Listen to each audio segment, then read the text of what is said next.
diartikan ketika Allah memberikan rizki karunia kepada seseorang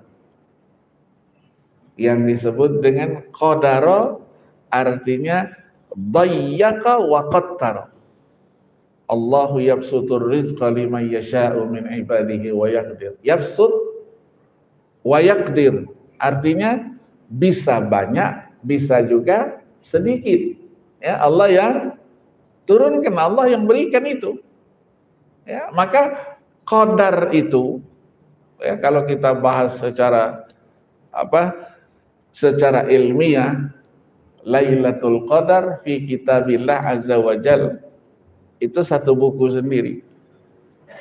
Ya, ditulis oleh seorang ulama besar namanya Faruk Hamadah. Lailatul Qadar fi kitabillah azza wa jal. Itu ceritanya bahas ayat-ayat yang terkait itu semua.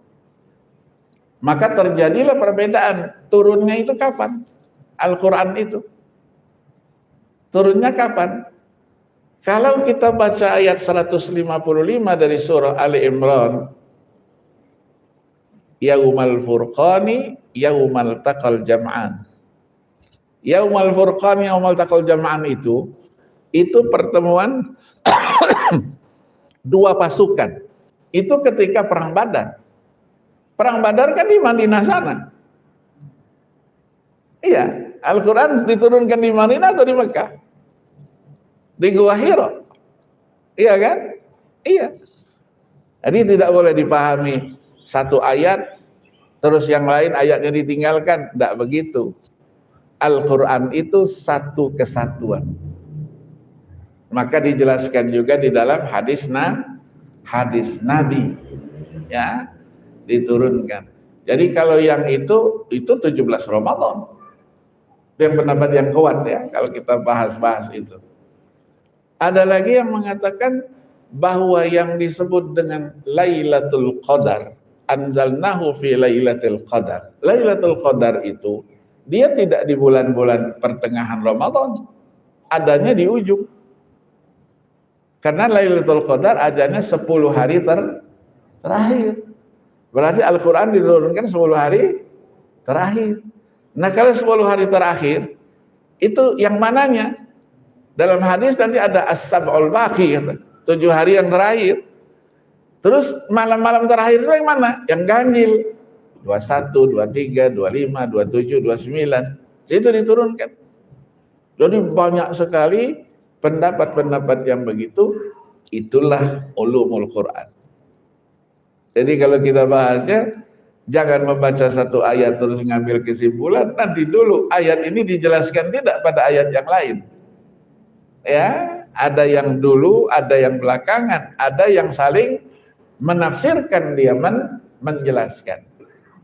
Nah, Al-Quran itu ketika diturunkan, ya, secara berangsur-angsur oleh malaikat Jibril alaihi salatu wassalam, itu sesuai dengan perintahnya Allah.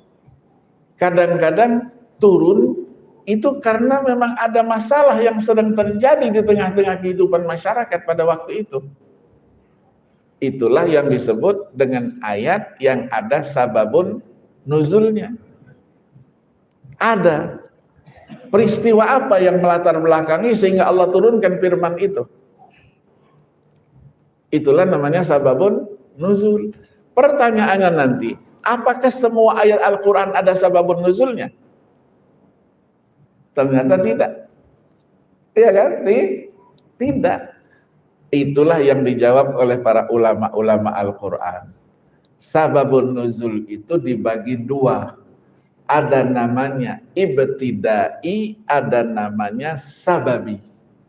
Ada yang umum, am, ada yang khas. Kalau yang umum, yang ibtidai, wahyu diturunkan. Tidak mungkin wahyu diturunkan tanpa kultural. Tidak mungkin. Pasti. Sebabnya apa? Kalau ada orangnya, siapa dia? Dari mana dia? Apa permasalahannya? Pasti ada itu.